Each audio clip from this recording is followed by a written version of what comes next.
No దొరకడు meaning next దానికి నేను టర్మ్కు ప్రెసిడెంట్గా ఉండను కాబట్టి ఇప్పుడు ప్రెసిడెంట్గా ఉన్నాను కాబట్టి అన్నిటినీ బ్యాలెన్స్ చేసుకొని ముందుకు వెళ్ళాల్సిన అవసరం నాది 1 year టర్మ్ ఆల్మోస్ట్ 6 నెలలు అయిపోయింది ఇంకొక 6 నెలలు దానికోసం అన్నా మళ్ళీ దీన్ని ఏదో హెడ్లైన్స్గా దొరకదండి లేదు నెక్స్ట్ టర్మ్కి నేను ప్రెసిడెంట్గా ఉండాలండి 1 year కంప్లీట్ అయిపోతుంది.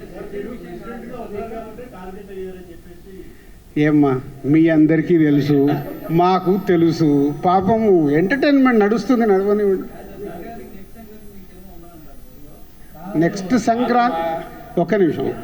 నెక్స్ట్ సంక్రాంతికి నా సినిమా ప్రొడక్షన్ నుంచి కన్ఫామ్గా ఉంటుంది కాబట్టి ప్రెసిడెంట్గా నేను ఉన్నాను కాబట్టి నా మీద సమస్యలు ఎక్కువ ఉండవు. అప్పుడు కూర్చునే వాళ్ళు అది సాల్వ్ చేస్తారు. సో ఈరోజు ముందు ఛాంబర్ నుంచి అందరం వెళ్ళి కలుస్తున్నాము. కలిసిన తర్వాత ఒక ప్లాన్ ఉంది. సో ఇది అయిపోయిన తర్వాత అది ఈసీలో మాట్లాడతాం. ఎల్లుండి ఈసీలో మాట్లాడి విల్ గెట్ బ్యాక్. ఒక ప్లాన్ ఉంది.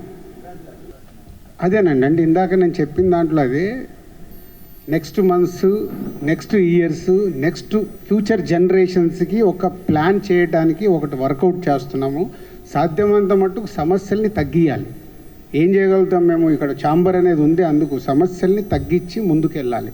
సో దానికోసము అదేమో అంటారు కదా చెట్లున్న దానికి రాళ్ళు పండ్లున్న చెట్టుకి రాళ్ళు తాకుతాయి, మా మీదకి వస్తాయి భరిస్తాము చేసుకుంటూ వెళ్తాం. మేము ఇక్కడ సీట్లో ఉన్నంత మట్టుకు ఎంత బెస్ట్ చేయగలగాలి ఇండస్ట్రీకి అనేది చేస్తాం.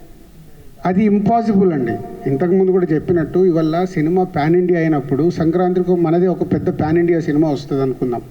వాళ్ళు వెళ్ళి తమిళ్లో రిలీజ్ చేయాలి, కన్నడలో రిలీజ్ చేయాలి, హిందీలో రిలీజ్ చేయాలి. మనం చెయ్యాలి అనుకున్నప్పుడు పక్కన నుంచి వచ్చేలా మీరు ఆగండి అని చెప్పలేం కదా. సో ఇది ఈరోజు సినిమా మారిపోయింది. ఇది గ్లోబల్. పోతే మన సంక్రాంతికి ఫస్ట్ ప్రయారిటీ మన సినిమాలకు ఉండాలి, తర్వాత ఆ సినిమాలకు. ఇప్పుడు సంక్రాంతికి మనం చూసాము అక్కడ 2 తమిళ సినిమాలు రిలీజ్ అయ్యాయి. మన దగ్గర మనం 4 సినిమాలకి ఫిక్స్ అయ్యాము కాబట్టి అదర్ లాంగ్వేజ్ సినిమాలు ఏం రిలీజ్ కాలేదు. వాళ్ళు ఇప్పుడు 26 జనవరి మొన్న చేసుకున్నారు.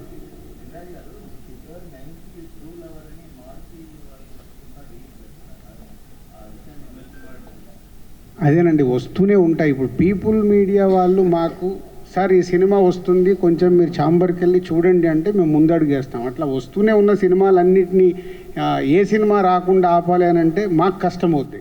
బట్ పీపుల్ మీడియాకి వెళ్ళి డెఫినెట్గా ఇది వస్తే దాన్ని 100% చేద్దామని రాజేష్ గారితో అనిల్ గారితో మాట్లాడి ఒక సినిమా తగ్గితే మెజారిటీ థియేటర్లు ఈగల్కు పడాలి. ఎందుకంటే వాళ్ళు సంక్రాంతికి మాకు ఛాంబర్కి సపోర్ట్ చేశారు కాబట్టి దాని పాయింట్ ఆఫ్ వ్యూలోనే చేస్తాం.